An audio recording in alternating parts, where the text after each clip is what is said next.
Hi friends, welcome to my YouTube channel Muktiyar TET and DSC classes.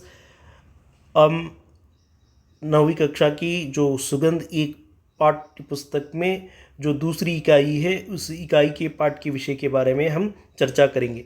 जो चौथा पाठ आता है प्रकृति की सीख, इस पाठ से हम छात्रों को यह विषय समझा सकते हैं। प्रकृति का संदेश छात्र समझ सकेंगे। प्रसिद्ध कवि सोहनलाल द्विवेदी जी की का परिचय प्राप्त करेंगे। प्रकृति के अंशों का उपयोग करने की दक्षता प्राप्त कर सकेंगे। यानी चौथी पाठ्य से यह विषय जान सकते हैं। उसी तरह पांचवा पाठ फुटबॉल, छात्र संस्मरण पाठ को अवगत कर सकेंगे। दूसरा, छात्र खेलों के महत्व पर प्रकाश डाल सकेंगे। तीसरा, छात्र खेल और व्यायाम के प्रति रुचि उत्पन्न कर सकेंगे। यानी पांचवें पाठ से फुटबॉल, यानी हम नाम से ही पता चलता है यह खेल है। यह खेल से और खेल के महत्व के बारे में बच्चों को हम समझा सकते हैं और बच्चे बखूबी समझेंगे।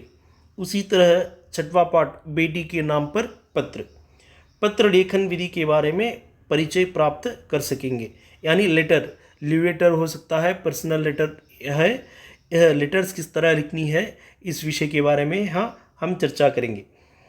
दूसरा, स्वतंत्रता संघर्षकालीन इतिहास के बारे में जानकारी प्राप्त कर सकेंगे। उदात्त भावनाओं को अपने मन में स्थान दे सकेंगे। चौथा, छात्र सृजनात्मक लेख लिख सकेंगे। इस बेटी के नाम पर पत्र में स्वतंत्रता संघर्षकालीन की विषय के बारे में यहाँ चर्चा करेंगे।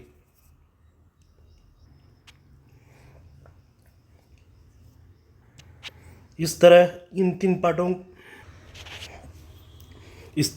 यह चौथा पाठ और पांचवा और छठा पाठ के विषय के बारे में हम छात्रों को समझा सकेंगे और छात्र इन विषयों पर विशेष रूप से जान सकेंगे। Thank you friend. इसमें इस विषय पर परीक्षा में आने की संभावना है। इन विषयों पर प्रश्न बनने की, यानी डीएससी और टेट में इन विषयों पर वाक्यों पर देते हुए वाक्य से प्रश्न बनने की संभावना है और इन विषयों पर ध्यान दीजिए। Thank you friends. Like me, share me, subscribe me.